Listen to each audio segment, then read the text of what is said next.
Awesome. Welcome everyone who is watching online and joining in on today's community edition setup session. Today is Wednesday, April 3rd, and I think today we're going to be focused on setting up a instance, um, the instance that we achieved last week, this kind of fully set up development instance. But today we'll be trying to do that on DigitalOcean. So we're exploring a new platform today, and Hrithik is has been kind enough to prepare and document, and is going to be leading me through that process. So you should be seeing my screen recorded, and I'll do my best to kind of capture each step along the way. Uh, but I've not deployed to DigitalOcean yet, so I'm excited to give it a spin. In the past, I think I've deployed a Hubs Cloud instance a number of years ago to DigitalOcean, but I've never hosted a Community Edition instance there, so I'm excited to see how this goes. Cool. I'll go ahead and share my screen here so that y'all can follow along as well. Place it in the space. Make it nice and big. Sorry, everybody. Um, so Hrithik, we're going to be using I believe DigitalOcean has a managed Kubernetes service. Am I right? Yes, yes. So we are going to use DigitalOcean with a managed Kubernetes service. And one of the benefits that you've told me in the past is that it is in some ways cheaper than uh, setting up on Google Cloud or AWS. Yes. So the reason why DigitalOcean comes out at a lower cost is because they don't charge for their managed Kubernetes service. They only charge for the load balancer and only for their instances, which they call it as droplets. The computes that they attach to your Kubernetes, they call it as droplets, and that is what they charge for. And they also offer 2 TB of bandwidth on the Kubernetes transfer, so that bandwidth is enough for uh, any small event with 40 to 50 users Yeah. in your server. Yeah. Gotcha. And a droplet, is that kind of the equivalent of just a virtual machine, kind of a node that you would set up, or is it more akin to like a node cluster on a different platform?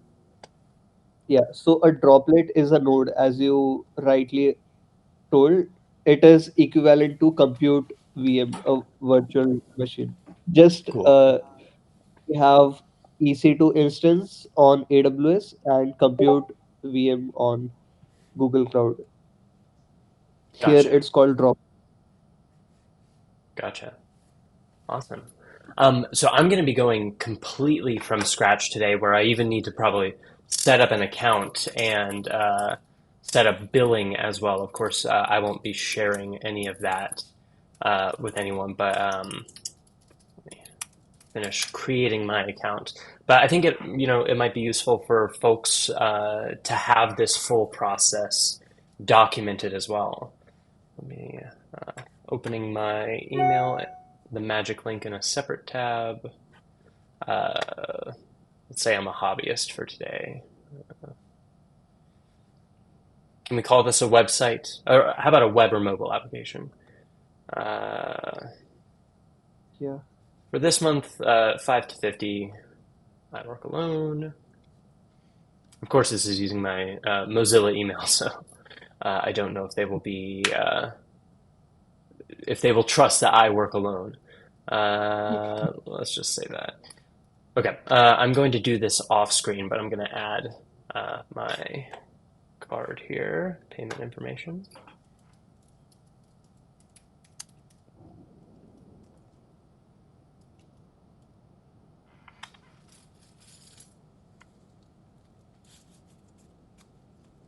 And Rithik, before doing this, had you worked with DigitalOcean in the past? Yeah, I have worked with DigitalOcean in the past. Before Community Edition, I did do some app deployments on DigitalOcean, but not too much. Why we use DigitalOcean is because it has a very clear explanation of the pricing that they offer. Like for anyone to make an estimate, it's very easy to get it done. And the best part is DigitalOcean also gives you $200 credit. Hmm. Thanks, Jua, for texting me about that. So if you go through with the link where DigitalOcean says about the $200 credit, you will be able to get that. Let's see But if I can get. even if for other folks, for users who are watching this, I would say that if they don't get the $200 credit directly, they can just raise a support ticket saying that for the $200 credit for over 60 days. Gotcha. So I did just sign up not using, I guess, this promotional page. That's fine for me today.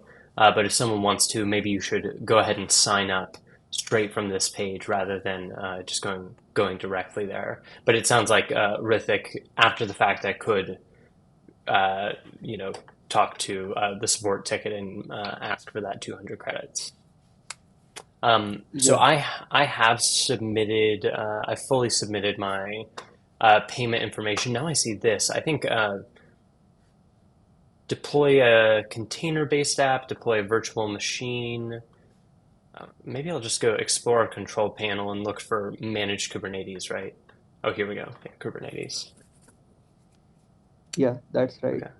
And as simple as this, to create a new account and set up instantly, and you can go ahead and create a new Kubernetes cluster. Before this, we already know that we need a SMTP credentials for which we can use Elastic Email, which you have shown in the previous versions how to use Elastic Email, or we can use uh, this SES from AWS, which you have already set up. And Mhm. other thing was a domain from either GoDaddy, Namecheap, or somewhere like that, which also you have already shown in previous videos how to set them up. Yes. For today, I'll stick with my Route 53 and my SMTP credentials, but maybe I'll go through the steps of kind of configuring those, especially the SMTP, since it's been a little bit since I've done that. Uh, before we move on, Rashid, I saw your 200 credits for free. I'm assuming there's no limitation on that. It looks like they advertise deploy container-based apps with managed Kubernetes on there. So I would assume with the promotion listed here that they would allow us to deploy hubs and pay for it with those 200 credits. Yeah, Oh yeah, and it sounds like Rithik, you got no $0 bills for 2 months, which is great. yeah, Okay. Um, so let's step forward, I guess. Once again we'll be using SES and Route 53 for our SMTP and DNS respectively. But the big change for today is we're using DigitalOcean as the actual actual hosting platform here. So Ritik, I should go ahead and create a Kubernetes cluster. yes. Let's go ahead and create a Kubernetes cluster in your desired region, Hmm. Let's which I is guess choose NYC1 okay. and then guide me through finding kind of the well, this is a Kubernetes version, I guess. Latest version is Yeah. good. Cluster capacity. Yeah. Did you use So fixed size or auto scaling here? yeah. So I mostly recommend auto scale if you are going to have a event for which you don't want that your server should stop working. In that case, you can go with auto scale. Both are free. Basically, they don't charge for any of that. For this tutorial, we can keep it fixed, and we can go Hmm. with the basic $24 instance, Hmm. which is a shared instance. If you want better quality performance and all these things, you can go for premium Intel from the drop down on your right. Yes. Gotcha. Uh, So shared is obviously, well, actually it doesn't allow me to select here. Maybe I have to go with a smaller instance to get shared, or maybe a bigger instance uh, actually. no, actually, the shared inside that is the group drop down. So the basic, yeah, those are the selectables, and that is the topic. I see. Gotcha. Yes. So Oh, I I see would here. suggest, There's shared and then there's dedicated. And so we yes. want the basic within the shared category. Okay. Yeah, right. We'll go with this. And with this instance, that is 2 vCPU and 4 GB RAM, we can have a single node as well. For failures and for more capacity, it's recommended that we go with two nodes. But I haven't faced any problems ever with a single node cluster. Well, let's give it a shot. I mean, that would, yeah, that would be significantly cheaper to have. And I'm assuming this is 100% uptime, right? Yes, Wow. 100% uptime. And only additional charge that you would be getting here is with your load balancer. That will be a $12 per month charge, which will be extra on top of this $24 charge. Gotcha. Gotcha. So in Well, total, it's $36 a month. okay. I shall also specify I'm leaving the node pool name default, just kind of whatever automatically generated name they've given me. Okay. Okay. Is there any port limit? Uh, Port limit. I try, yeah. So for this, I try to deploy two namespaces on a single cluster, through which I saw that for right now, 11 pods are easily deployed on this cluster. And if I deploy more than that, I can deploy 6 pods more after this. So, which means that you have sufficient space for the other pods that you want to put. So say that one more time, Rithik. By default, is it 11 or 12 pods by default? Yeah. Kind of So, for a community edition instance. yeah. So it's 11 pods for community edition instance. And if like what I did was I changed the namespaces and deployed the same version again. So like then I had one single cluster with two load balancers and a total of 22 pods, but only 17 or 18 pods were successfully spinning up, Gotcha. and the rest 3 or 4 pods were failing. So that means that if you want to run one node space and one load balancer, this is sufficient for those usage. Gotcha. Cool. Um, Yeah. I guess on the cluster generation here, I could change the name. I might just leave the default cluster name here. Anything else to add before creating? I would say that you can change the default name of the cluster, because Okay. that would be your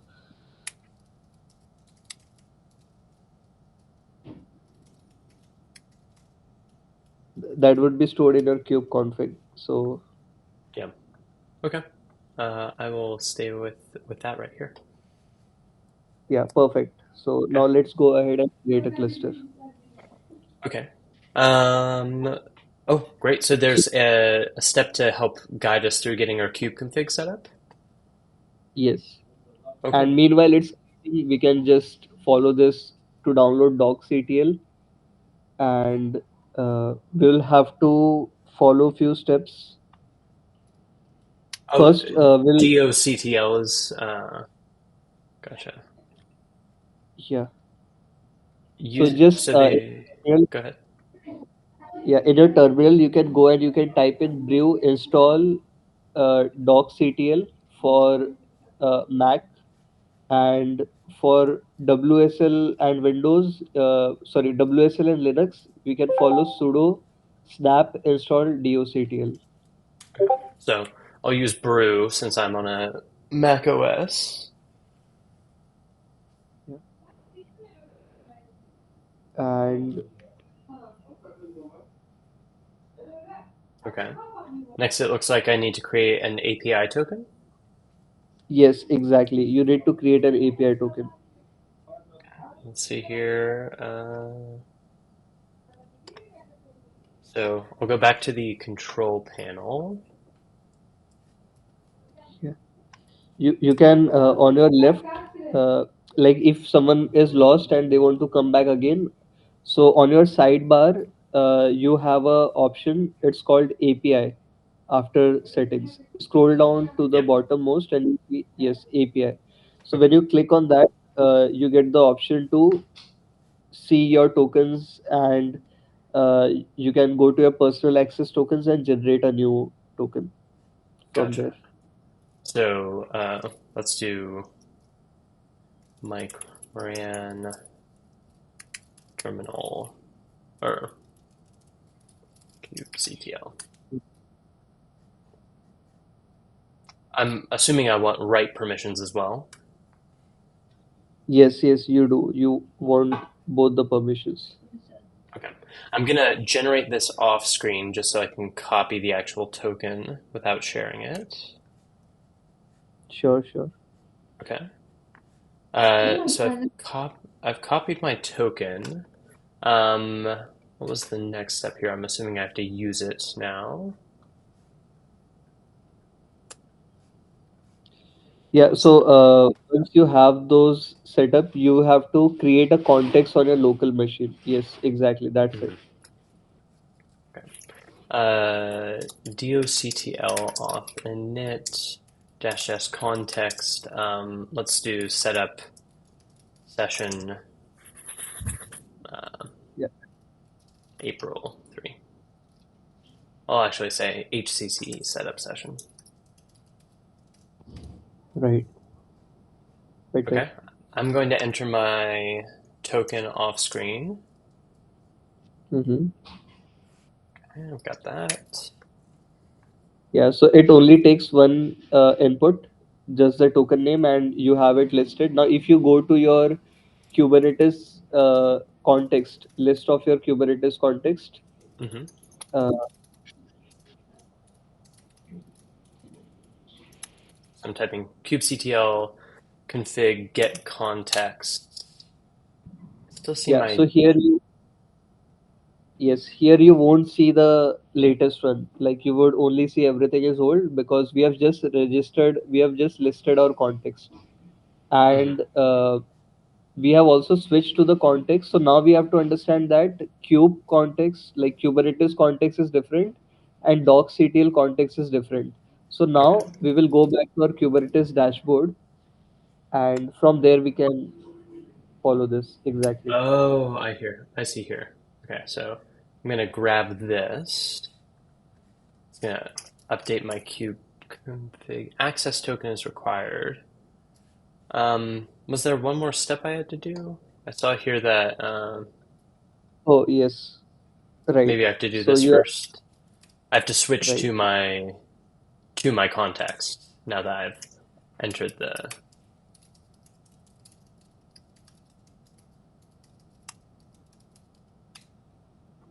Okay. So now I think I can copy and paste this command. So with this, we are now at least clear that doctl is for managing our kube config. Hmm. So, and also when you Awesome. have I see that right up uh, here. yes, so if you have different accounts with docstl, you can create different contexts, and with each account you can uh, with each context you can connect to your account. Yeah, perfect. So now if we see the Kubernetes context, we can see the context has changed. Hmm. I'll bring that up again. It's this one up at the top here. You can see my new cluster in here. Yes, perfect. And yes, from now on, we are ready for the deployment, so we can go with the cloning process. Great. It looks like my node pull status is still provisioning, so yeah, we can maybe go through. Oh, no, it's actually done. It's just finished. Yeah, That was quite fast to me as well. This is turning into right. like a big endorsement for for DigitalOcean. It is not meant to be. Everyone should consider as many platforms as possible, but so far I've been impressed by the speed and kind of affordability of this one. So Yeah. I'm going to, I guess, go to the Hub's Cloud GitHub, and I'll go ahead and clone it. This is where let me make a new directory here. So just on my desktop, I'm going to put setup session April 3rd. I'm going to drag that. Now within here, I'll do git clone. Oop, git clone. Perfect. CD Hubs Cloud, CD Community Edition. Great. And Hrithik, today we're going to walk through the process of also setting up persistent volumes. So just when we get to those steps, make sure to remind me to set that up as well. But Sure. if my understanding, I don't know if you have published your docs yet, but my understanding is we largely follow just the same steps outlined here now that we're connected to our external cluster. So the next step would be to just kind of get our SMTP credentials. Yes. So, So I so have the docs, and mhm. yeah, so with some corrections like adding some links and videos. After that, will I will be posting it on the Creators Lab. Great. We'll get that up soon. So now I'm just putting my SMTP server port, and then I'm going to generate a credential in SES to use. So let's say set up April 3rd.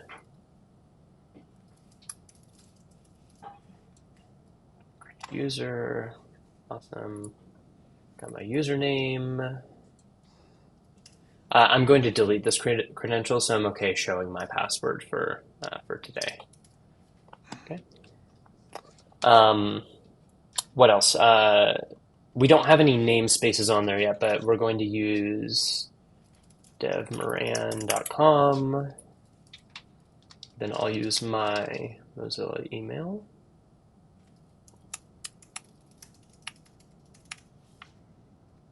And I usually use HCCE Mike Moran as my namespace. Okay. Um, what's next? I guess, Hrithik, would it be to just go ahead and should we create our persistent volumes, add that in here? Yeah, I think the pull request or the changes, we can have a look at those if Yes. we want to do. Else, we can create a separate YML file as we did. Yes. Um, I can check out this. Oh wait, no, this is from your fork, so I don't know if I can check it out here. But maybe we can just what's Yeah, we that? can copy two files. We can You just you can you can check that out either by checking out the pull request or just adding a remote to Rithik's GitHub. Hmm. Gotcha. How would you do that? And thank you for explaining it to me in advance. Oh, okay. That's easy. Hang on. So the way to check out that pull request um, is first in Git you would create a new branch, and then um, name it something that you'll remember is that pull request branch. And then I'm going to paste the command in the chat here in Hubs. It's pretty simple.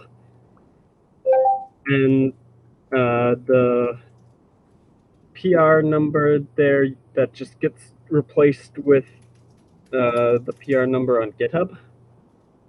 Okay. So that would be git pull origin pull like 63 head. Mm-hmm. Oh, 337. So just you want the 337, and you don't need the pound sign, number sign, no number sign. Like this that I've written out, right? Yeah, that looks good. Oh, cool. Okay, so error your local changes to the following. Please commit or stash your changes. Oh dear. Okay, yeah. Sorry. Get let me.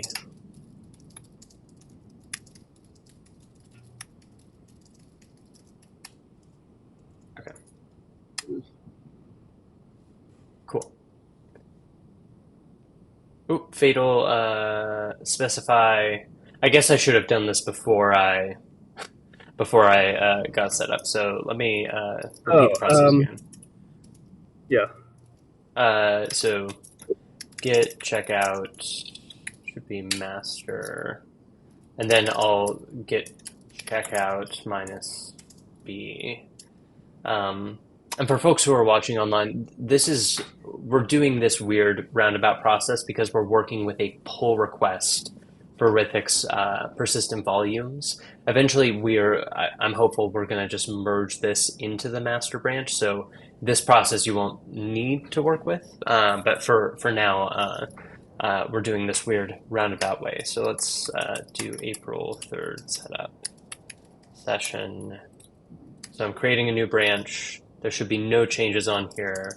Now I'm going to pull down the pull request. I can now see a persist.yam file.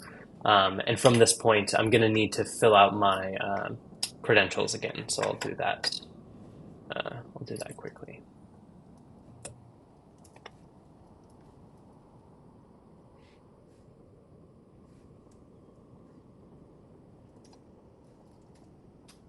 Folks who are just in the room with us, did that make sense what we did there and why we did it?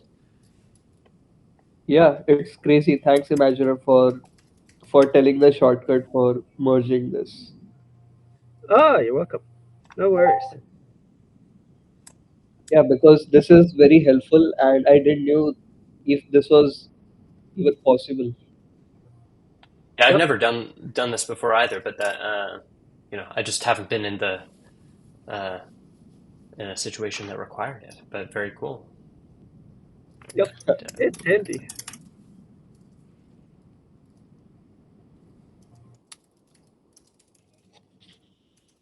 okay, and then okay, I think I've replaced all of the information, including generating a new key here. I guess I could randomly generate some keys real quick. Random password generator. This is not well, Rithik. When you do this, how do you set up your node cookie, guardian key, and phoenix key? I generally don't change it. You just keep it as change me. Good to know. Let's just use this one real quick. I'll come on. Yeah, the reason is because I would want to remember it if I ever wanted to migrate the server or something. Hmm.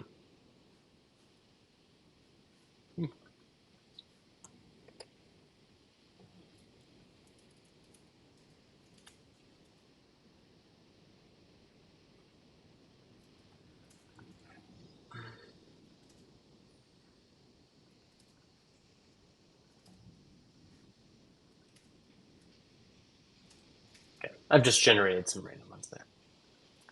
All right, so we've gone through this. Now, Rithik, I filled out my information. How does your script work now?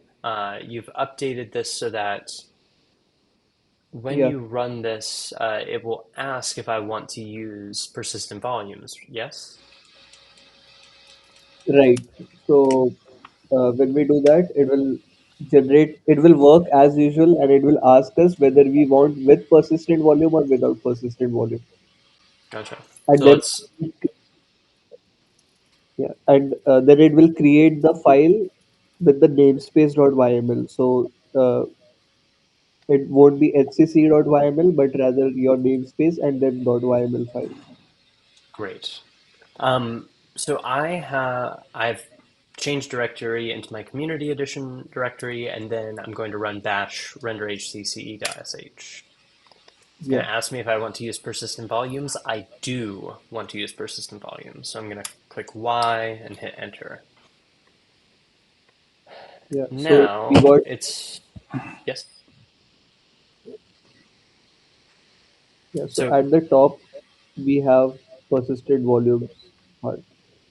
Yes. so gotcha.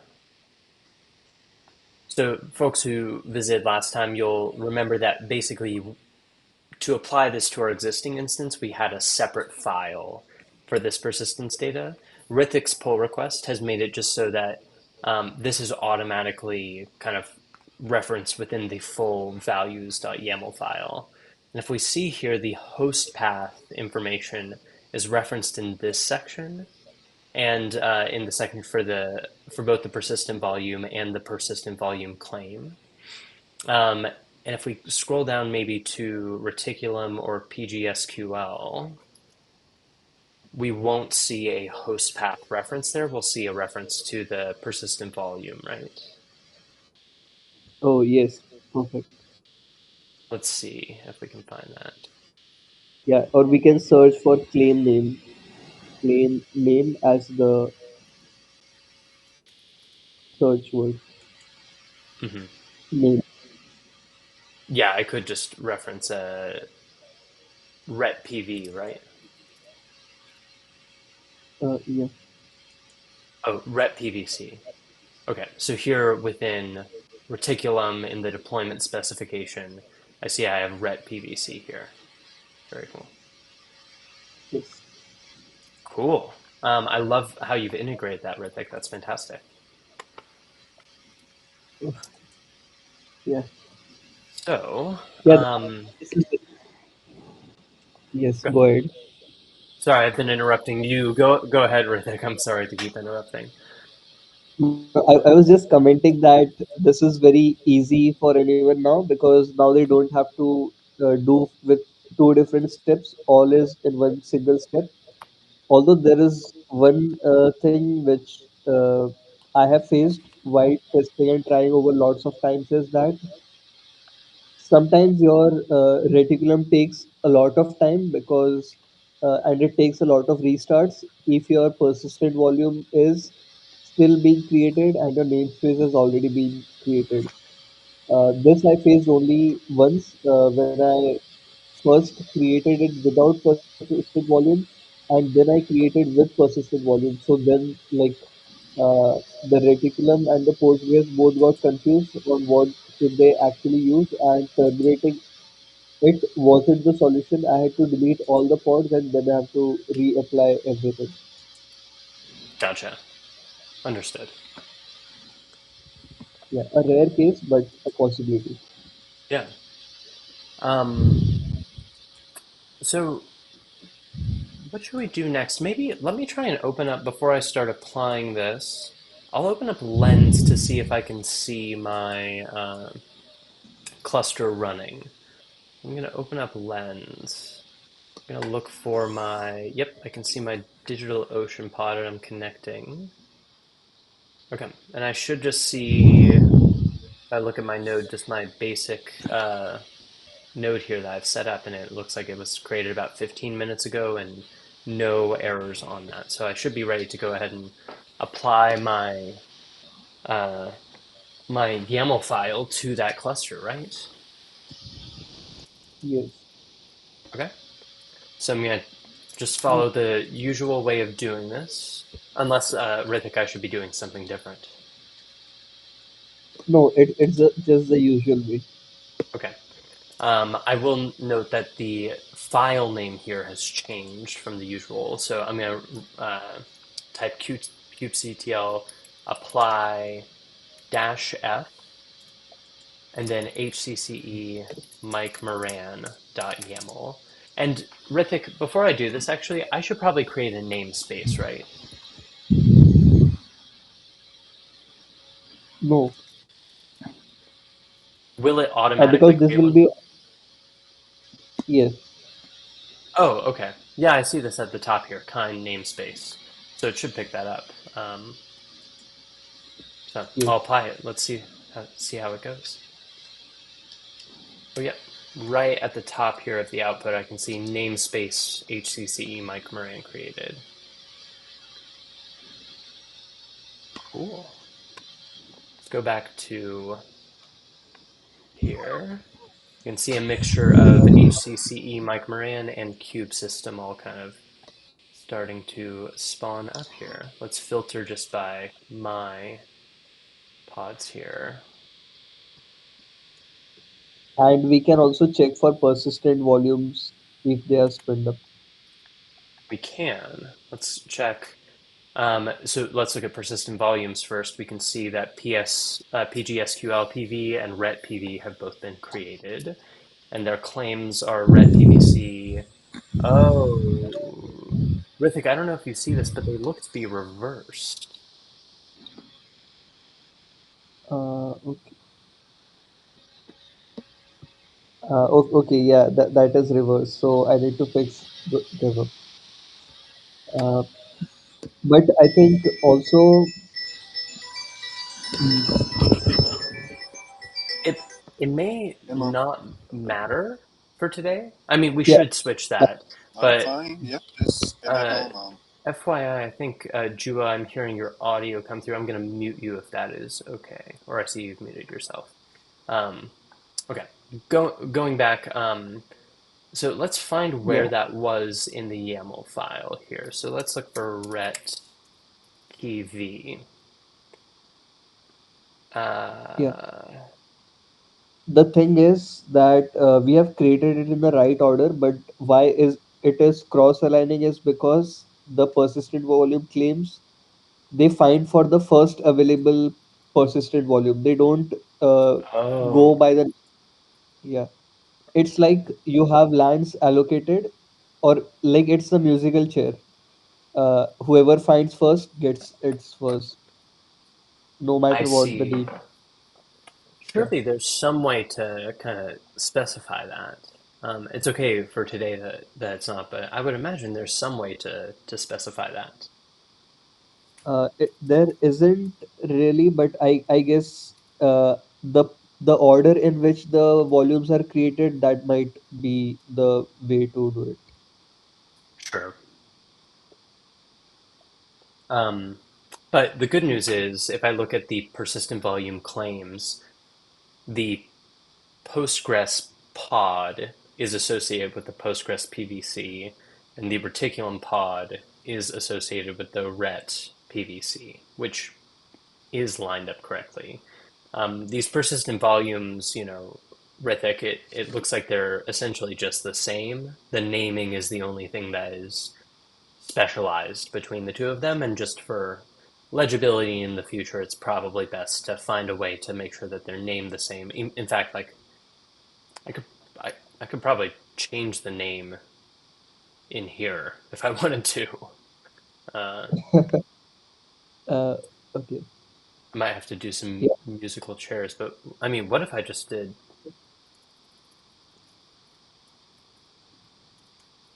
I think that is just the metadata that is changing, but Let's see. yeah, let's see.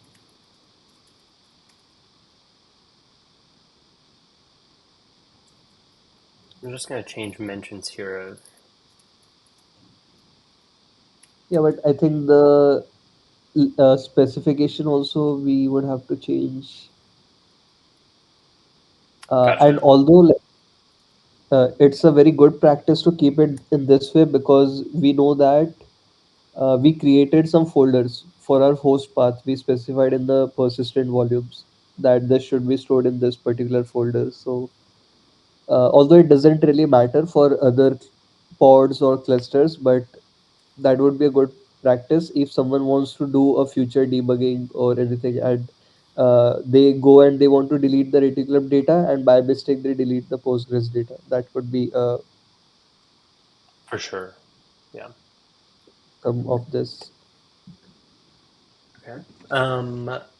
So going back to our pods, everything looks to be running correctly. Let's look at our reticulum pod. Everything looks to be healthy. Let's go to Dev Moran. Whoa, how was I? Oh, it's because it's still being used. So first I need to point adjust my Route 53 record. So I'm going to go to Route Oh, yeah. 53. I'm going to go back here. I'm going to do kubectl get svc for get service, and then load balancer, and then my namespace. Yeah. This should give me my external IP. Mm-hmm. And then I'm using a domain that I've used in the past, but I'm just going to look for my 4A records and update the value in there. So I've done it for the root domain. Oh, I just messed that up. I think I accidentally set simple routing. Oh no, Yeah, it that. should be simple routing. Um, Never mind. So I've done it for the root domain. For assets, I'm going to do it for cores. And finally, I will do it for stream.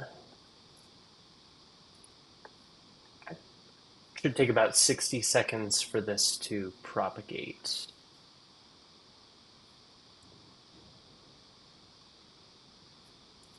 Yeah, Also go and by to, sorry. yes, yeah. If we want to see if we have created and we have deployed in DigitalOcean, it takes only 75 seconds for your changes and your Reticulum DB to spin up instantly. So, like after you deploy for the first time, it will take 75 seconds and everything is up. If you want to test that, we can actually delete the ret pod Oh, sure. and yes. Uh, yeah, let me just use lens for it just to make it go a little faster. So I'm going to remove that pod.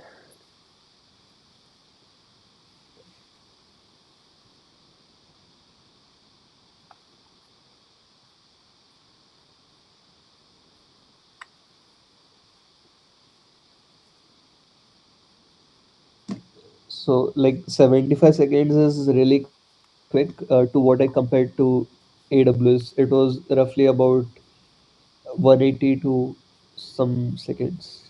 Mhm. Yeah, but that also depends on the size of node that we have. Wow.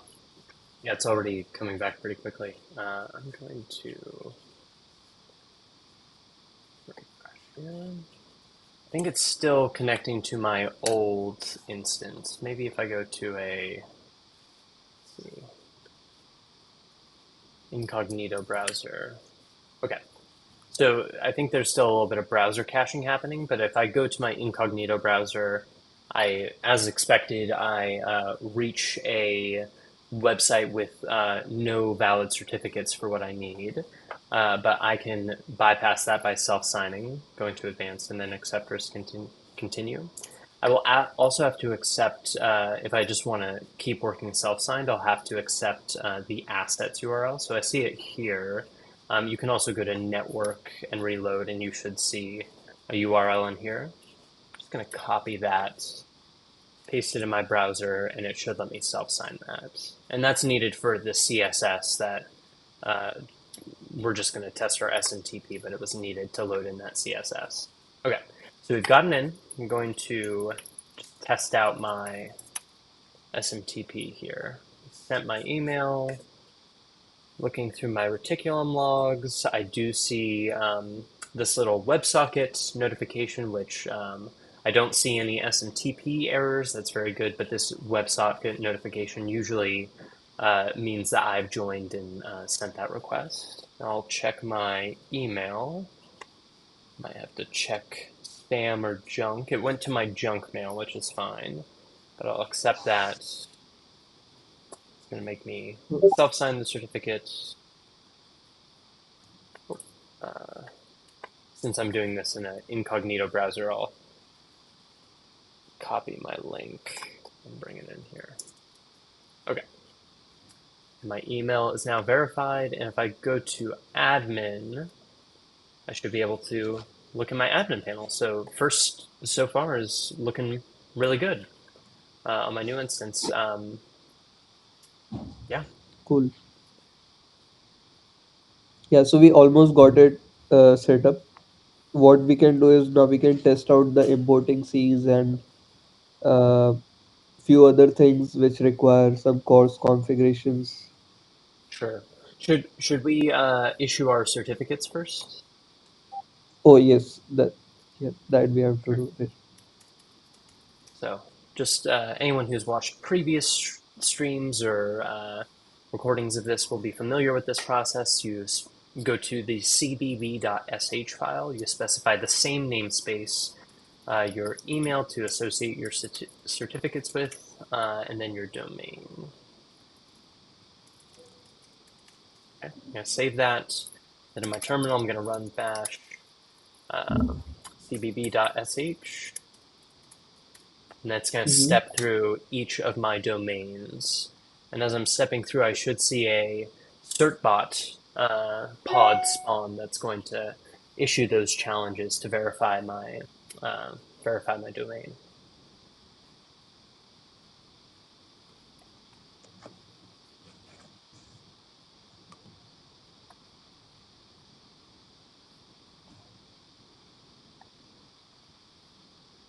Let's take a peek into the logs of this here. It's about to be deleted and despawned,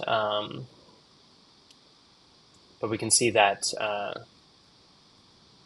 it tries to check if there is an existing certificate, and then it will, once it identifies that there's not, it will generate a new certificate, and yeah, it's performing challenges after getting that certificate issued.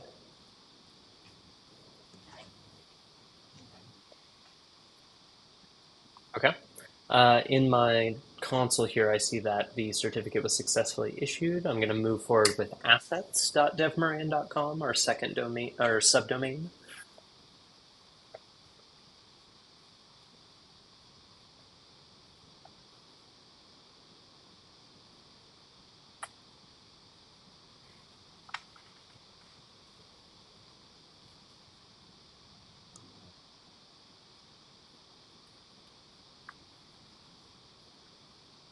Are folks still with us in the hubs room? It's been a moment since I've checked.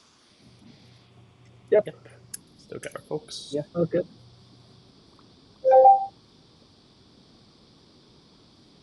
And if we go to our DigitalOcean Kubernetes dashboard, we can also see the volume attached and the resources and insights on how much we are using it. There's a load balancer, which Mm-hmm. yeah. So this is going to cost us that $12, which is okay for this, and we cannot manually delete it or uh, attach it. We can only do it via kubectl. That's what they recommend for us. I see. And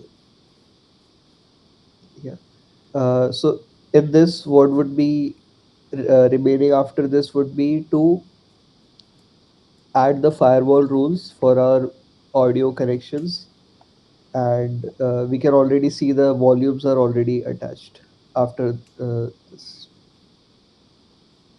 Yeah, let's check out our volumes. Uh, where would our Yeah. volumes be? They would be in not in databases. That would be In overview also it shows the volume attached. Hmm. No, it's not showing here.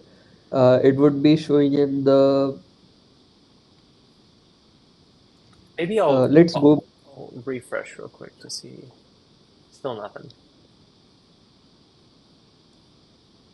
I remember like there is a small icon on the volume section. Oh, yeah, not here. It will be shown in your list of all the resources that you're using. So go back to in your from your sidebar, select the first database that you have.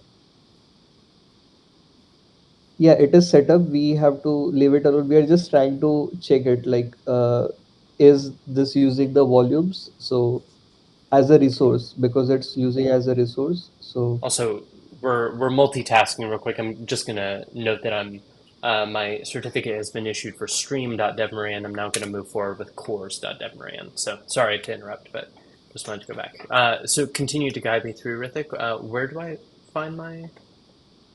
so from your left sidebar that you have in your DigitalOcean, yeah, select the first project at the top. First project, yes, from the list of projects. Yes, so here you can actually you can see the clusters. Mm, you should also see. Uh, let's have a look at from the manage option in your sidebar. Let's have a look at the droplets. Hmm. Mm, I see volumes here. Hmm. okay. No, so this is not about block storage. Uh, okay, let's see in the volumes block storage from your left option just below the Kubernetes. If it isn't there, no problem. Yeah, no problem because we already have our persistent volume setup and because it's a thing which is inside the node. Hmm. And we can also set up. I've tried to set up a database, which is a very different topic. But for our storing data externally, we can use the databases from DigitalOcean platform. And Hmm. Here I see a bit about disk usage. Um, would it be our memory or disk usage that might correspond to our volumes? yeah, disk usage. Disk usage, yeah. So we have about 80 GB of disk, Hmm.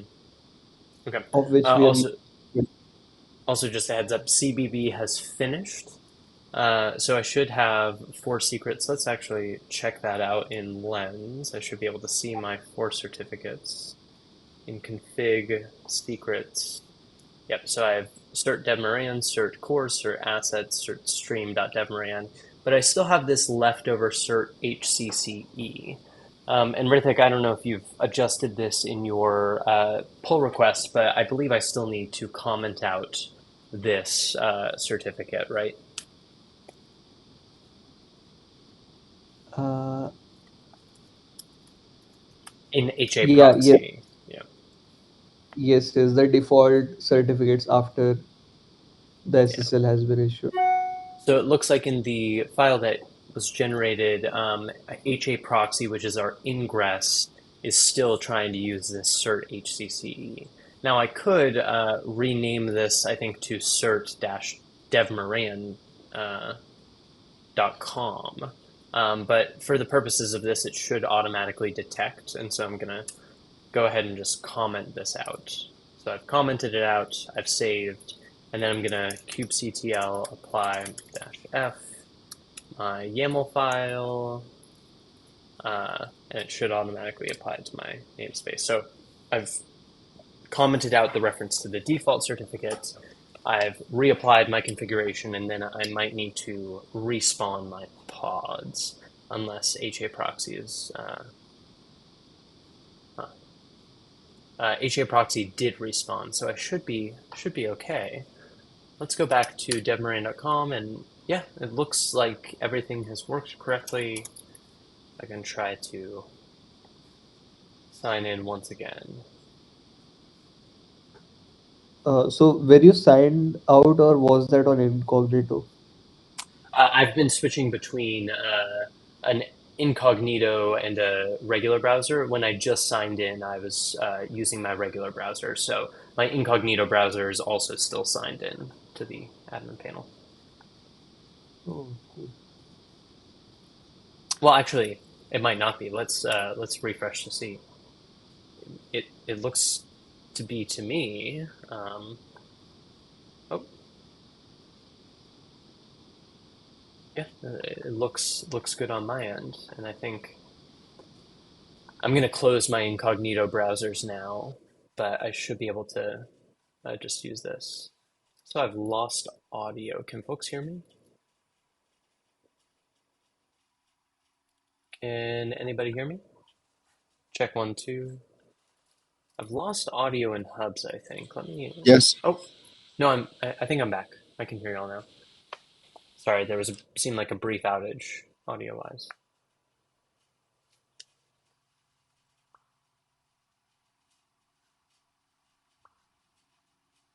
Huh. I still see my screen share. Let me go ahead and refresh real quick.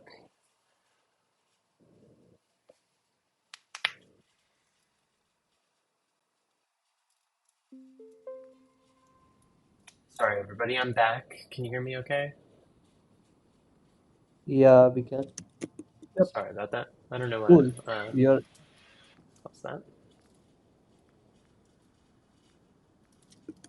And there's the screen share. Thank you, Michael. Mm-hmm. Okay. So back to it. I was able to connect to my uh, admin panel, which is a good start. Rithik, the firewall stuff for the dialogue pod, should we go ahead and just try to hop in and likely encounter the error if I make us a room and we all try and connect? Yeah, let's go and try to get the error first. Okay. So I've made this room for us to join in. If folks want to come in, let's. We're expecting we won't be able to hear and chat with each other, but let's give it an actual test to see.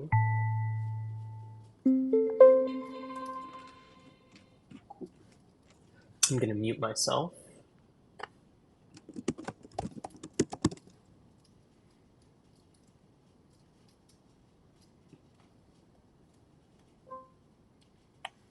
Hello, hello. Super tester, can you hear me? Hello, hello. Can you hear me? Can you hear me? Right. Rithik, I've tried to speak to you in here. Let me open up our audio debug panel, but it looks like people are not able to chat with each other yet. Yeah, that's right. We can only see the name tags being highlighted. Yeah. So I'm going to, sorry, it's not the audio debug panel. It should be the RTC panel. Show RTC panel in the settings. Yes, and if I see my send transport, I can see a failure there. Why can't I scroll all the way up here? But I'm seeing some send and receive transports are both telling me that they have failed, which means that something is wrong with our dialog pod. Maybe while we're continuing to kind of explore this error, which we are expecting to have, I'm gonna look at my dialog pod logs, and we should see. I don't know if we would see any specific errors here.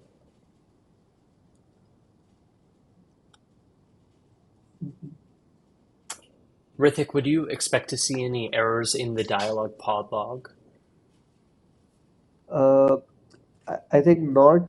Haven't looked at the dialog pod for the errors because it's related to opening the ports. So unless like the port is open, it might not be really communicating. But Sure. so far it should show. Okay. Well, let's. I think we've fully diagnosed that there is an error. Can you walk me through opening up those ports? Yeah, yes, sure. So For this, you can go to your sidebar, and at the bottom you have networking. Mm-hmm. Yes. And firewalls. Yes. Mm-hmm. So we'll create a new firewall, and let's name it as audio test so that we can add this to every droplet Mm-hmm. uh, audio config. Yeah. I'll And then say we need, Hub's audio test. yeah, better. Yes. Then first we need to whitelist TCP 4443 because that's the port, dialogues port. Hmm. Oh, sorry, I'm accidentally did Alt TCP. So I'm gonna do, I guess, custom TCP, and then 443, right? Yeah, 4443.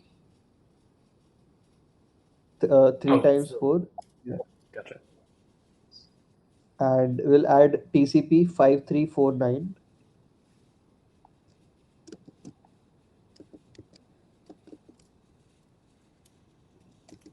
Looks like there's some UI issue when you're working with this, but strange. Okay, what's next? UDP or TCP next? Yeah, next is UDP, 35,000 to 6,000. That's the range. To 60,000, correct? 60,000. Yeah, sorry. Yeah. 60,000. Okay. It's just that, right? I think three TCP rules and then one. Uh, yeah. UDP, yes. So the first and second one is for dialogue and co-turn respectively, those two pods. They have their inbound rules, so now they can communicate with one another. And the UDP port is for data transmission between all this ranges. So I don't exactly remember, but if we change this to some lower value, our screen share, we won't be able to share the screen share. Like we would be able to, but Mm-hmm. it. I see. I see. Okay. And then scrolling down, it seems like, oh, do I need any outbound rules or just inbound rules? Outbound, it Yeah, looks like just all TCP and UDP are whitelisted. uh, then now we need to apply it to droplets. So maybe search for the droplet name. Should be, We forgot what it was. Yeah, K pool. yeah, right, This one, right? Yeah. right. So we will have to attach this to every droplet that we create. Mm-hmm. So if we have auto scaling enabled, there isn't a way directly to enable, like if a new node gets attached to the node group to add this out. So like right now, this is the only way to do that. Gotcha. Okay, I'm gonna create the firewall. Yes.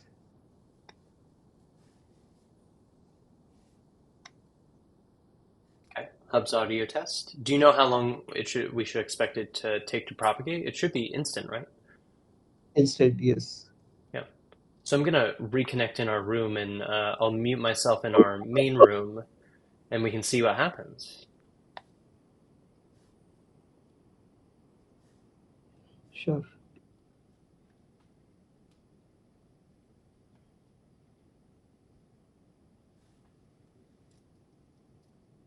Ah, nice. Hooray! It's Yay! working. Can folks So see? Amazing, amazing. so imagine, did you not have to reload your browser? No, I didn't realize. Oh, I cool. guess I guess dialogue and Coturn just kind of like we're pinging the server trying to get permission, but that's awesome. Cool. Woohoo! We did it! Yay! We did Yeah. it! Okay. I'm gonna Uh, head back to our main space. Let's actually try sharing screen in here as well. Let's see if that's working. Okay. yeah, we will have three screen shares. Yeah, we can see it. Oh yeah, Awesome. I see it. Great news. That's awesome. Come on. All right. I'm gonna close out of here and go back to our main space. Yeah, sure. Awesome. So testing from the other room, we were able to screen share and use our audio together. Also, I see Matt Cool has joined in. Hi, Matt. Good to see you. Hello, Hey, everybody. Hey, Matt. Matt, today we're walking through setting up from scratch using Hrithik's guide for DigitalOcean. Love it, love it. Yeah, awesome. So Hrithik, we're pretty close to finished. I feel like I have a few things off the top of my head that I would want to try, but should we do anything to kind of test the data import and saving to see if we can verify that our persistent volumes are working okay? yeah, I think we should try that, and we can also try with deleting. Yeah, for that we'll have to delete the pods. We can also try with whitelisting certain domains to see whether its screenshots are displayed as a broken link or is it showing correctly. hmm let's start with persistent volumes and then do that. And then I would love to try setting up a custom. We had a question in the community edition channel earlier today about setting up a customized reticulum. In previous videos, we've shown how to publish a custom version of the Hub's client, but maybe if we have enough time, we can even try and set up a customized version of reticulum. Um, So let's maybe give it a shot. Let's start with persistent volumes. So we should probably we should probably go ahead and just try importing some data on there. Um, I think let me go. What's the best way to do this? Perhaps I can go instead of importing some data, I can use Spoke and publish a scene. Should I do that, Rithik, or should I actually just import some data? Yeah, we can use Spoke, I think. Okay. Let me grab a 3D model from the demo server.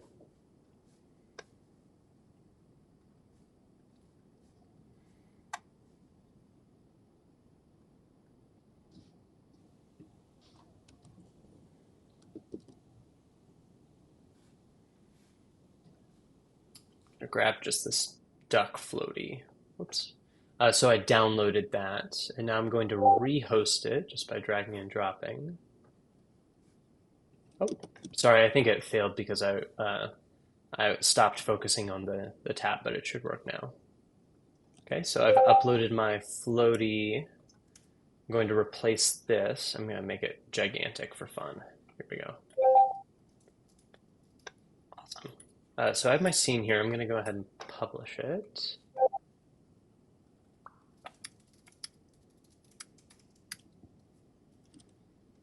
I'll save it. I will publish it.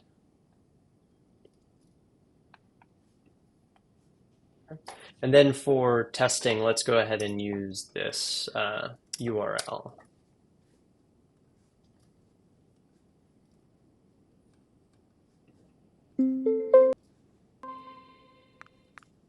So I'm in my giant floaty room.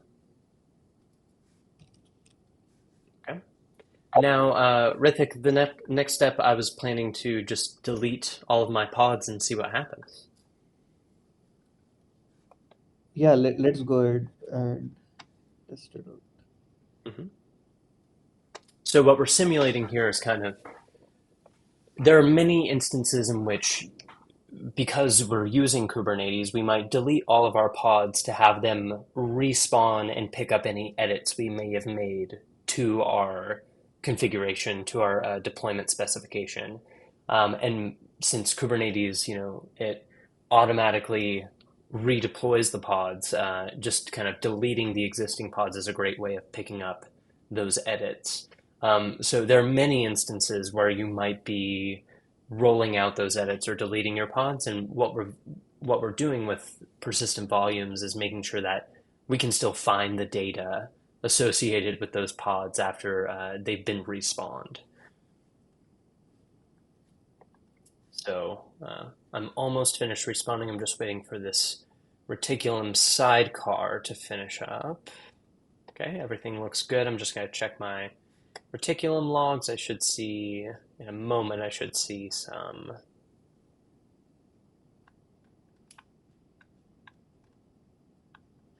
Interesting. Everything looks good though, so I'm going to refresh this scene. Number one, I should be able to connect to this room. I'm not getting an invalid room ID error. Can still see my giant floaty here. Then if I refresh Spoke, I'm still able to find my project and use it.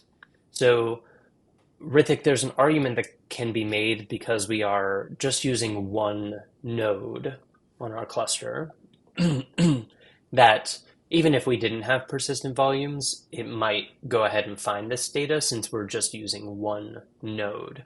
But, well, would you say that? Would you expect to see issues if we were just running on one node versus two without persistent volumes? So I tried that out. If we have two nodes in a single node group and we delete the first node, then too the data persists. Data still exists, which means that the data is actually stored on the node group, but not on one particular node. Gotcha. And that's when you have a persistent volume, right? Yes, yes, right. Because we have not moved the data from pod to the node, but rather a jump from pod to the node group.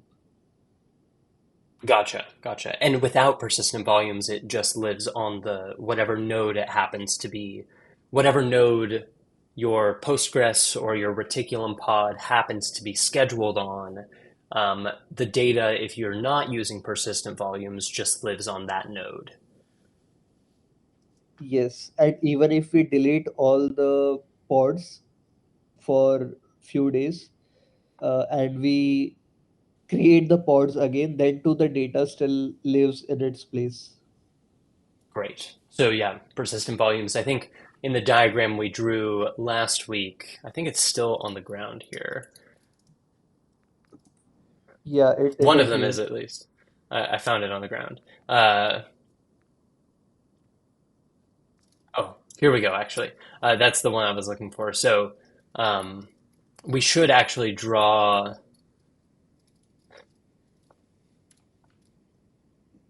another bucket right here. Well, actually, I'm going to undo that. I'm going to draw another bucket right here. Call this N group G R. Gosh, my writing's getting worse. O U P. Beautiful, perfect.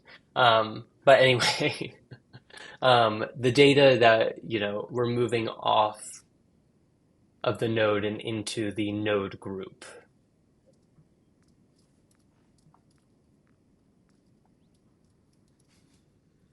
A masterpiece.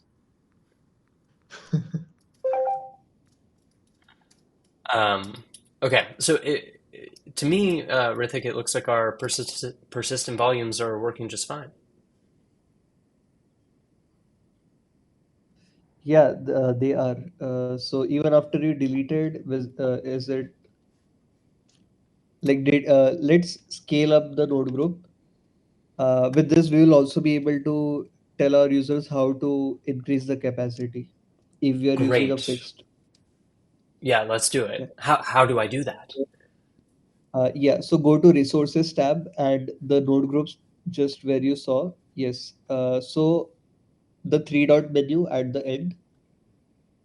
Yes. So there's yes, exactly. Gotcha. So let's add a second node. Yeah. Should we add two? Uh, yes. Two is good. Three is also good. Let's go Generally, up people from one. Go ahead. yeah, people try to keep it two or three in case a node if a node fails, like the other node could replicate the same things that the first node has. But for that, we need to have persistent volumes set up. Like if the persistent volumes is set up, then only the failure and uh, this thing works properly. Hmm. Because I've tried that out. So having one single node of a very large capacity is a good practice. Hmm. So looking back in Lens, I was curious, it looks like I can see which node my pod is scheduled on, but now that I'm adding more, I should start to see more nodes popping up in here. See if I can refresh, and it might take a moment for this to finish spinning up.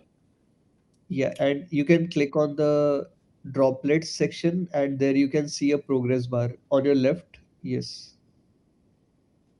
Great. So I see those coming up. Yeah, actually, there's a progress that shows while it's spinning up, which I think should be in. Yeah, that is fine. I think with even on the Kubernetes dashboard, we will be able to see the same. Okay. Yes, so Okay. now it's three of three and running. Yes. Oh, and I see here. I wonder what. Oh no, I see three nodes in here now. Their names are. Oh, they do have unique identifiers on them. Yeah, right. Okay. So going back to pods, I see that they're all still scheduled here. If I were to delete them, do you know if they would be scheduled on different nodes? Ideally, they would take up only the resources on the first node until it's available. When it runs out of resources on the first node, then it scales up on the second node. Gotcha. Well, let's see, and maybe this would be a good test that our persistent volumes are working. Uh, well, maybe only if we, move reticulum or uh, what's it called? Either reticulum or Postgres. Postgres to one of those other nodes. That would be the best test. But I'm seeing as they're spinning up some variation in where they're being scheduled. So maybe they are kind of being balanced across the different nodes. Let's see what happens when this finishes terminating. Oh, that's interesting.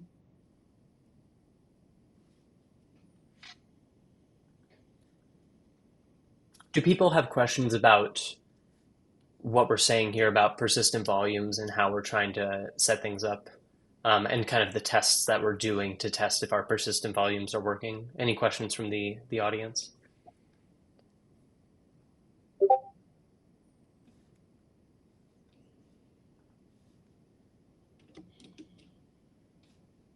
Mm,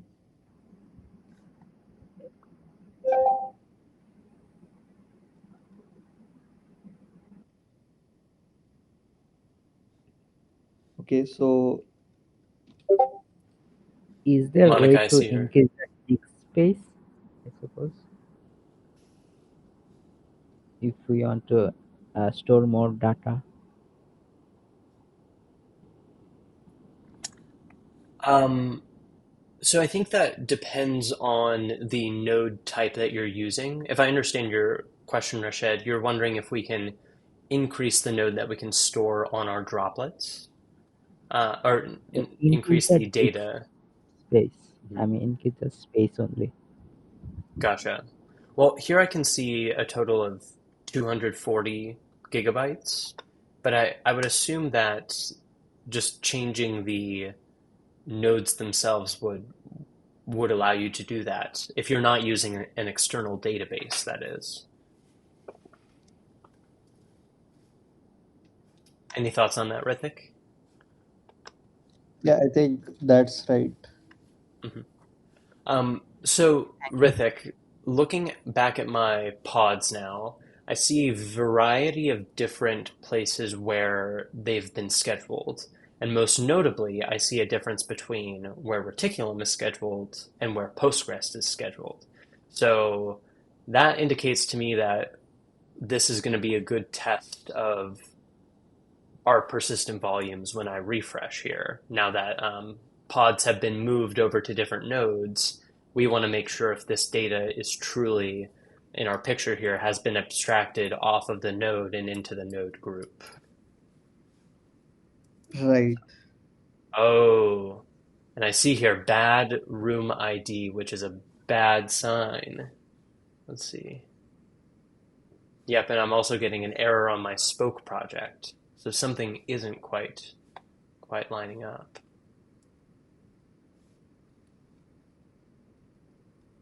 Okay, so this actually means that we were wrong in this node groups. Uh, yeah, and that means that the data is stored. But also, let us go and let us see for our persistent volumes once again. If in Hmm. our open list ID,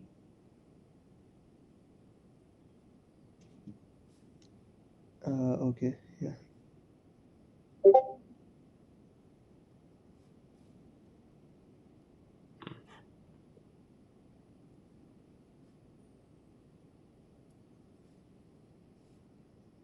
So this seems correct, but yeah, this means that when we scale up and down, we would be losing the data.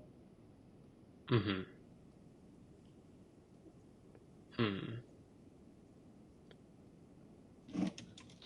Which actually means that what we said in the last video was right about storing data in the nodes rather than the node groups.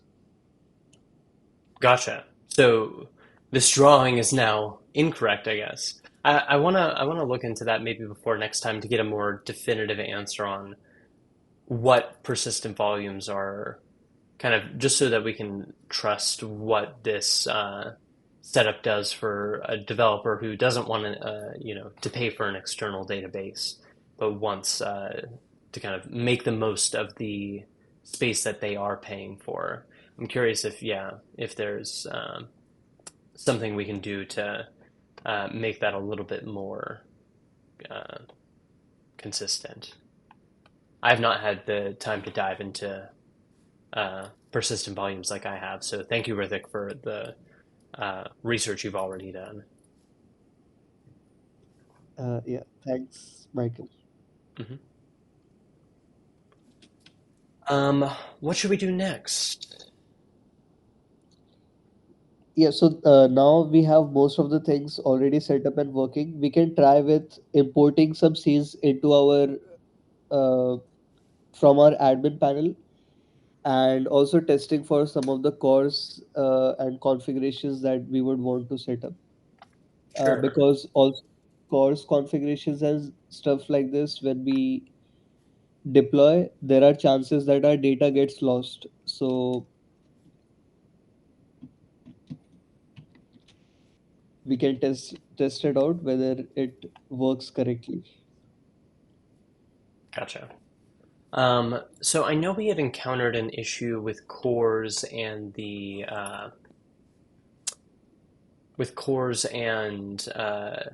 anything hosted on Reticulum or hubs. Did you have a chance to look into what's causing that issue? Yeah, this one it is. See, first we have listed this correctly, but then it is something related to GLTF, which uh, turns out to be incorrect here. Hmm. Uh, More into that, I haven't had a look at. Oh, sure. No So worries. Uh, well, let's grab some avatars and try and do a little import here. Oh, failed to load specified URLs. It looks like maybe we're having another cores issue here. Let's see what's yeah, so happening. GitHub.com could be.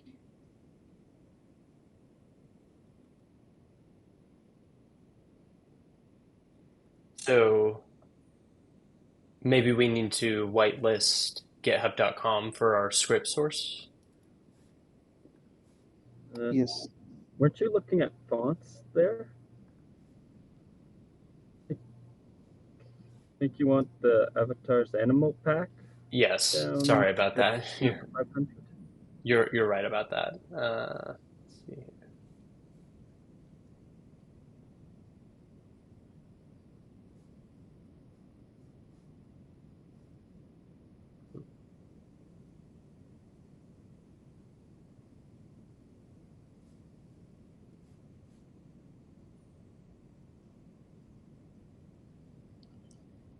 So for this, I think raw.gitubuser.com as specified at the top.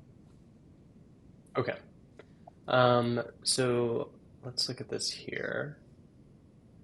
raw.githubusercontent.com is what we're going to try out. And where should I specify this, Hrithik? Should I do it in my, should I use Lens or should I use, should I fully deploy it here? Probably deploy it here so I have my local copy correct. Yes, right. Okay. So I've got my add CSP here, and which security policy should I do? So first of all, we would have to set up in Connect SRC Mm-hmm. as well as the Connect SRC and Script SRC. Yes, this two we would have to specify, and we'll also have to go to our hubs and the Turkey config non-cores proxy domains. There also we'll have to whitelist. Okay. So So, uh, yeah, so one is we are doing for the backend, which is the reticulum. So that reticulum can connect to those, and when we are doing in hubs, we are making it available for the hubs. Non-cores underscore non. Yes. So this one is for hubs, I think. Uh, hubs.mozilla.com. no, this should be also raw.gitubuser.com. Yes. Okay. Gotcha. Okay. Um, So now we have whitelisted in the backend as well as the front end. For Connect SRC, we need to specify that every time. And like that is the basic thing. If something routes through our backend, so since this import is happening through our backend, we'll have to whitelist that as the domain for our reticulum and then mhm. for the front end. Gotcha. And so, as you're saying, I have done this in the hubs specification. Should I also do it in Spoke? uh, we are not actually calling this URL in the spoke because the Yeah. hubs client and hubs admin both are the part of the hubs pod. Sure, sure. So Um, yes, so I'm going to go ahead and apply this. yes.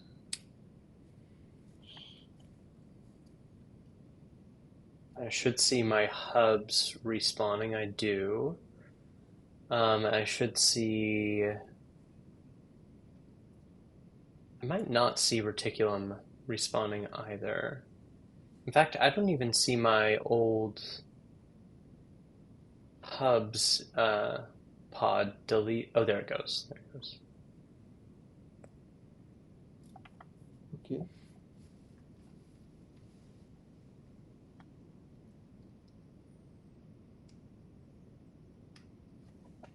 I think I might need to update Reticulum just to make sure that that config map has been updated. Let's see in here. Oh, I see it in here. I think I didn't see my Reticulum pod respawn, but I'm going to go ahead and manually respawn it here. Yes.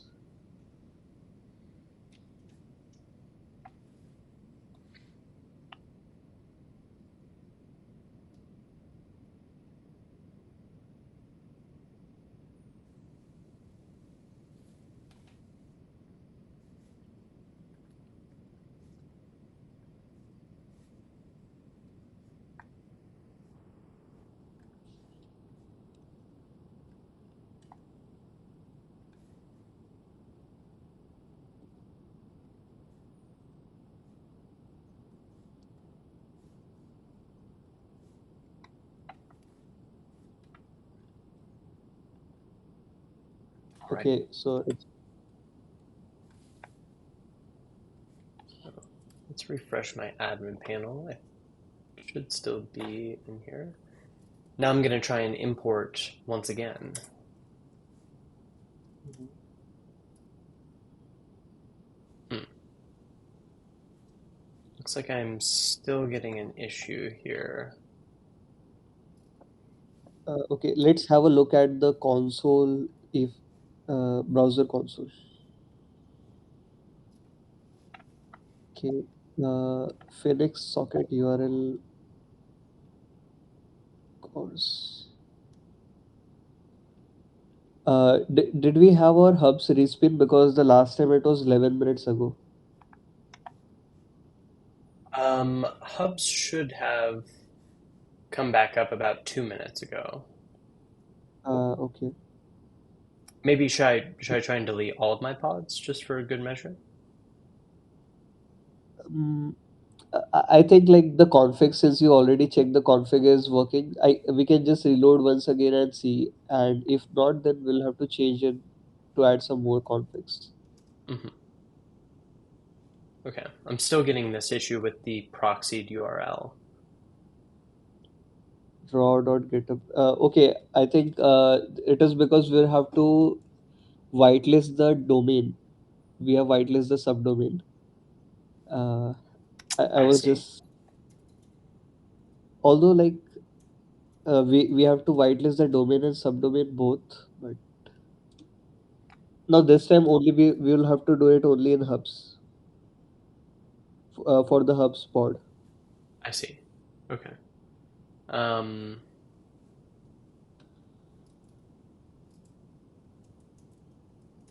Yeah, let's do it for so like this. yes. Okay, let's give it a shot. I'm gonna reapply. Hmm.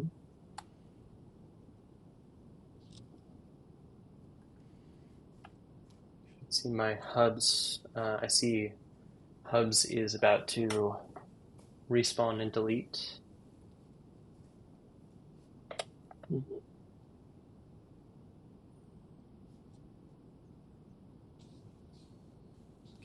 It looks like it's coming back up. Let's wait for it to finish terminating.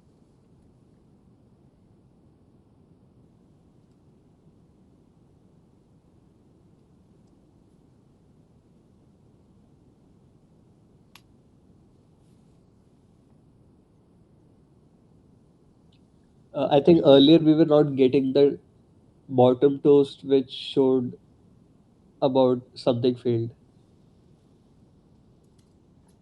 to load specified URLs.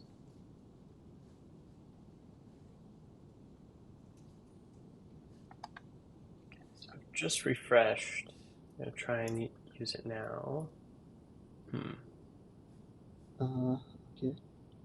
Course.devmoret.com. Can we try to hit this URL in a new tab just to confirm that this URL is working? raw.githubuser.com. Yes, not just the proxied one, but the Yeah, the real one. yeah. It's working. Uh,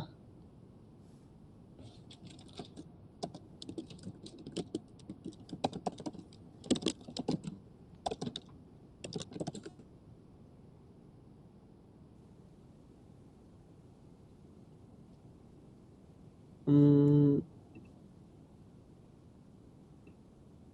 Let us try once again for just github.com, and Mhm. this time also instead of just in src for the reticulum pod, also let us add it in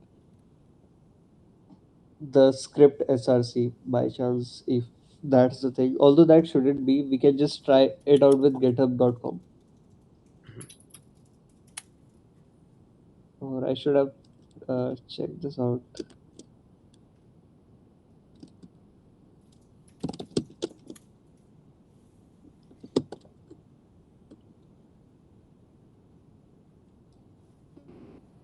Course.hub.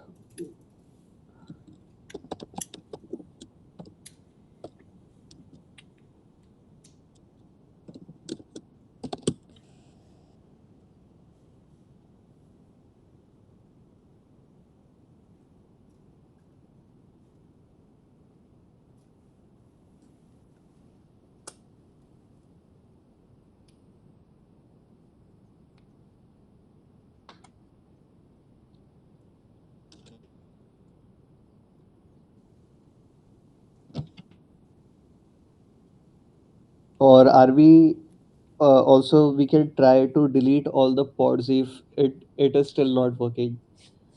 Else the issue might be something else, which we should be able to see in the reticulum pod logs as Sure. you have opened. Uh,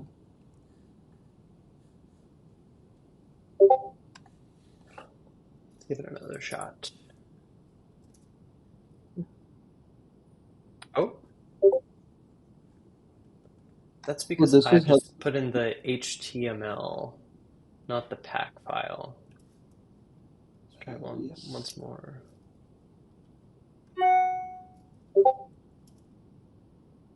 Still having trouble with that GitHub user content. I'll respawn all of the pods real quick to see if it's Yeah. working. But if not, we should probably move along and then report back on both the persistent volumes issue and the cores issue that we're coming across. Yes.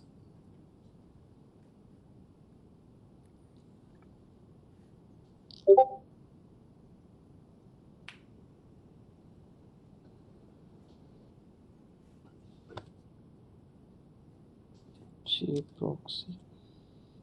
So far, typically, this is how we actually whitelist the domains, but there might be something we are missing in here. Mhm.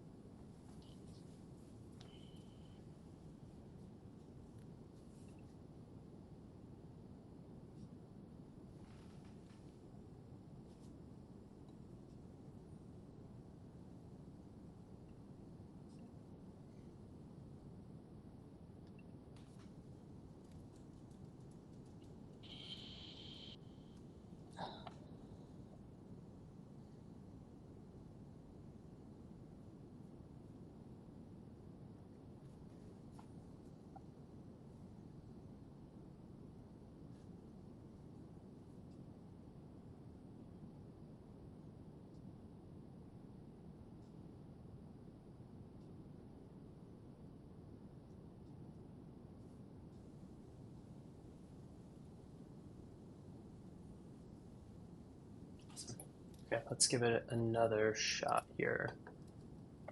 As expected, I Hmm. will need to sign in once again.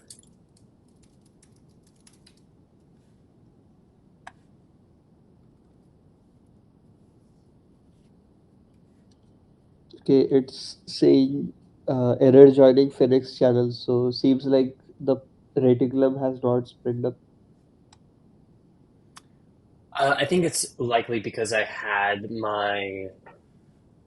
still had my token, my old token in local storage, but I was able to join after I signed in. So I don't think that was the issue. Okay. Okay. Still having some trouble. That's okay. Let's maybe move on, but it would be great if we can report back. Rithik, if you're willing to do a little bit more digging into the persistent volumes and the cores issue, that would be fantastic. I also, as I said before, I've been quite busy this week, so I haven't had time to prepare. But before next week, I'll have time to curate content a little bit more for us to go through, including some odds and ends like the stuff we haven't finished up here. Sure. Yeah. Mhm. Um, what else? I think I had mentioned wanting to go into publishing a customized version of Reticulum, but probably best to save that for another day since we only have about 10 minutes remaining. Do folks here have any questions or topics you want to dive into?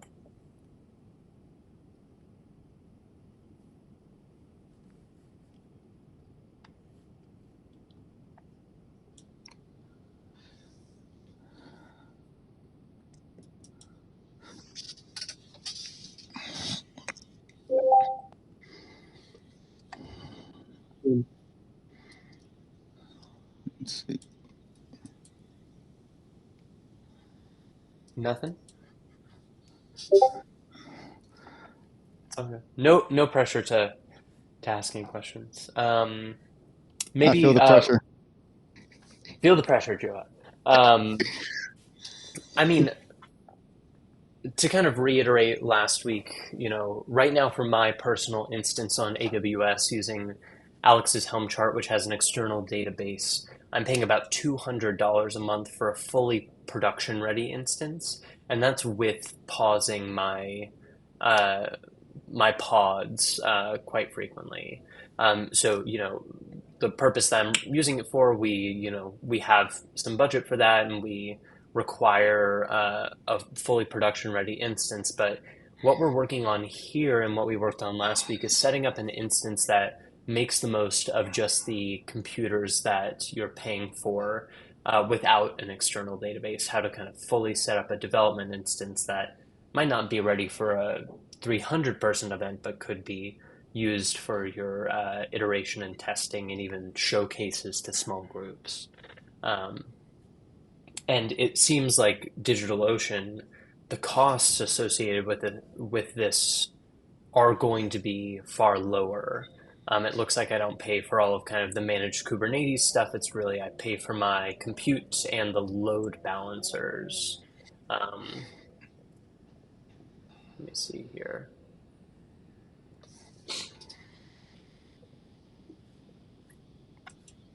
Um,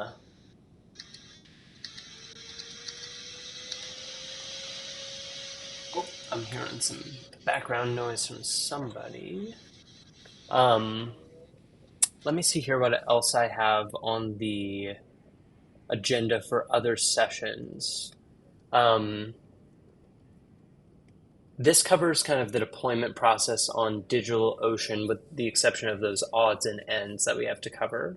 Also, for the remaining weeks I have, definitely setting up a CI/CD pipeline like Mozilla has, where you might have a staging server, kind of going a little bit more into GitHub Actions to show how we deploy our code. Um, we definitely want to get to external databases on these quick start instances. So, Hrithik, I know you've been spending some time looking into that as well. But how do we go from this kind of dev instance with persistent volumes to one that has an external database as well? I want to spend a session on Hubs Compose if possible. Hubs Compose, it does not use Kubernetes, but it does use Docker, so it does allow you to run basically a hub stack locally, and it's moving forward past the shutdown going to be the best way to keep doing local development with hubs. I want to do a session on how to be 100% independent of Mozilla by going through all of the Mozilla run code bases and deploying our own forks of those code bases. I want to do a session on instance auto pausing. So how can we set up, similar to Hub's Cloud, an auto pausing protocol for people who just want a more development instance. And then finally, we need to talk about some data migration too, especially as we continue to release tools like the Hub's backup tool that are going to make it easier to download your data, and then hopefully we'll show some better ways to upload your data too. So that's what I have on my list. Are there any topics that folks here feel passionate about or want to cover before May 31st?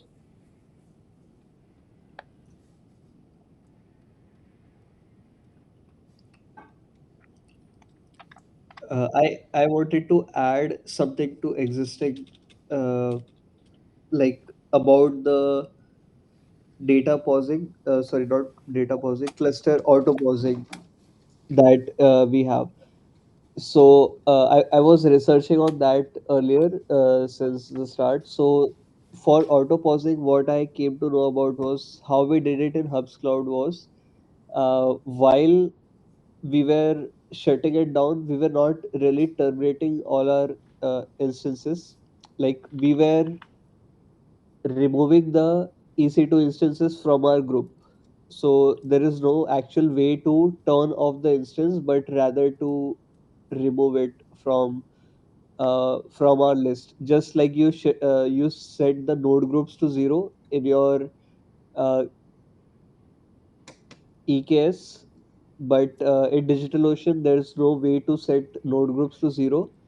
Uh, and also, if you have a droplet in DigitalOcean and you turn it off, you would have to still pay for that. So Mm, and even on AWS, if you do that, you will have to still pay for that. And while when we are using managed database, pausing the database could save a lot of resources from the billing for gotcha. all other yeah, this is Gotcha. useful. Yeah, I don't know if we'll take the Hubs Cloud when we do that session. I don't know if we'll take. I think we want to achieve some a similar user experience to Hubs Cloud, but I know for the managed subscription which was running using Kubernetes, we also did have an auto pausing feature that I feel like we'll probably use that as an example here, um, since that was using Kubernetes.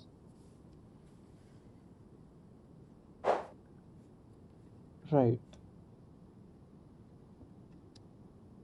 Cool. But that, I listed out 6 additional sessions. We have 8 weeks until the sunset. So we have theoretically 8 more sessions. So if there's another topic or odds and ends that are not still clear, please let me know. And we can hopefully continue to expand out what we're going to be covering. But this list for me feels like covering quite a bit of good stuff on Community Edition before the sunset. Awesome. With that, I'm going to stop the recording for today.